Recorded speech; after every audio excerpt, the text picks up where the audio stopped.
순교 정신을 갖고 예배를 사수해야 하는데 한국 교회가 너무 쉽게 정부 앞에 무릎을 꿇었다고 하며 대형 교회 목사들이 앞장서서 정부의 방침에 항의하고 교회의 예배권을 사수하라고 하기 위해 나섰다고 했습니다. 그는 소강성 목사에게도 인연이 되어가는데 예배권을 왜 사수하지 않느냐고도 했는데요. 안 씨는 미국의 교회는 연방법원에서 위헌 판정이 나왔다며 예배권은 정부로부터 침해받지 말아야 한다고 했습니다. 정광훈 목사에 대해서는 정부에 대해 저항권에서 주도권을 갖고 있으니 오히려 한국교회는 전 목사를 도와주는 것이 좋을 것이라고 했습니다. 그는 이어 예수님의 교권을 지키지 못하면 한국교회가 복음을 포기해야 한다고 하면서 지금도 아스팔트에 서서 기도하는 사람들이 있다고 했습니다.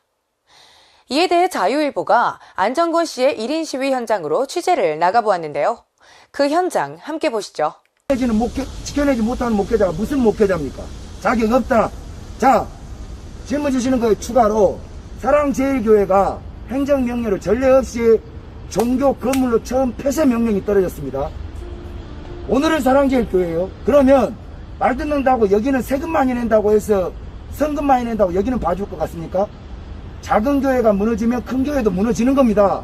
사랑제일교회는 여러 가지 복잡한 이슈가 있지 않습니까? 그러나 나는 믿음의 자세에서는 대한민국에서 그나마 제 기준이 된다고 봐요. 즉 공산주의자들에 대해서 교회가 나서지 않을 수가 없는 지금 시기라는 거죠. 내 믿음의 기준에서 볼 때는 현장 예배 사수하고 세상의 왕에게 굴복하지 않으며 거기도 교회 건물 있잖아요. 이번에 폐쇄 명령한 건물을 지키는 게 아니라 복음 믿음 이걸 지키기 위해서 투쟁하는 그 정신은 맞다는 거죠. 그러면 그 믿음의 기준에 대형교회 목사님들이 협력해야 된다는 거예요. 일단 이견은 다르더라도 모두 그걸 이루어 놓고 나서 다른 일을 해야 되는데 아무도 목소리를 내지 않는 것이 이게 맞냐 이 말이죠. 그거 99명 동의 사인해 주신 소강성 목사님 2년이 돼가요. 2년 교회 99인이 2년이 돼갑니다. 2달 안에 이게 안 된다면 대통령에게 교회는 더 이상 이 예배권을 포기할 수 없다. 교회 예배권에 대해서 더 이상 이야기하지 말아라. 대형교회 목사님들이 나와가지고 이야기를 해야지 맞지 않습니까? 무기한이잖아요. 그러면 문재인 다음에 문재인 팽이 대통령이 되면 이걸로 2년이 갈지 5년이 갈지 모르는 이런 미친 짓거리를 계속 이어가겠다는 겁니까? 전혀 명분상 맞지 않습니다. 그래서 이거를 타협을 보는 게 아니라 우리는 많이 해주었고 배려했으면 이제 이 사슬을 끊어야 한다. 미국에서는 연방에서 미국도 똑같은 행정명령을 내렸어요. 위헌으로 판결났습니다. 미국에서는 이게 목회자들 중심과 성도교회들이 적극적인 행정소송을 통해 가지고 위헌 판결을 받아냈어요. 그러면 그리고 미국 이 교회와 미국의 이 종교인들의 분위기, 하물며 아프리카의 분위기가 어떠냐? 세상에서 똑같이 다 문재인같이 처신을 해요. 집합금지 명령을 내리고. 자, 우리가 병보균자도 아니고 어떤 식으로 조치를 해야 되냐? 교회가 협조할 수 있는 순서가 잘못됐다는 거예요.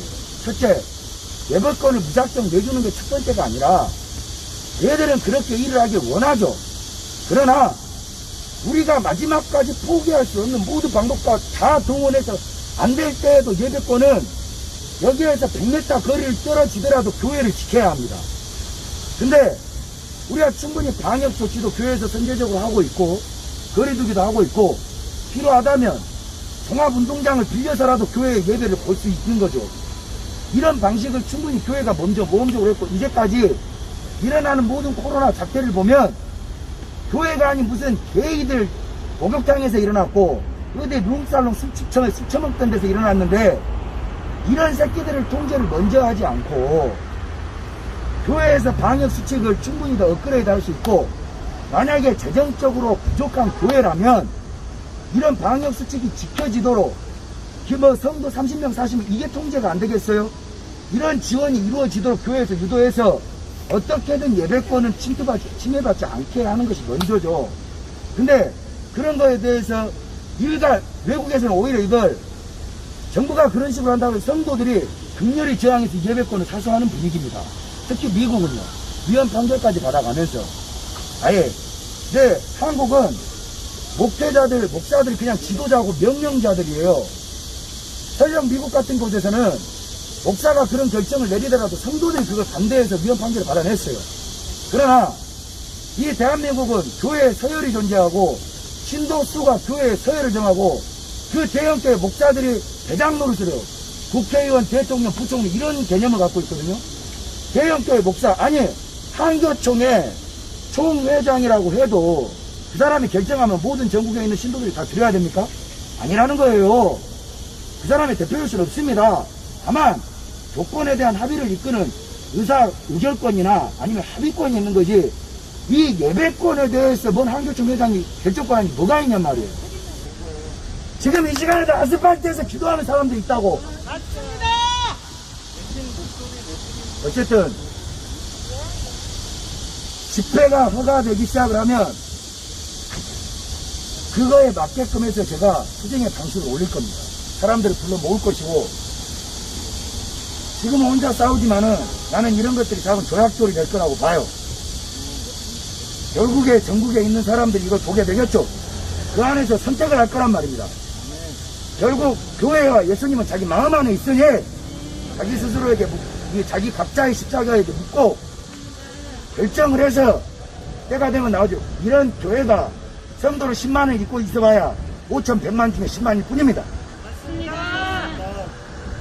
성도들을 향한 안정권 씨의 뜨거운 외침이 한국교회에 어떻게 전달되었을까요?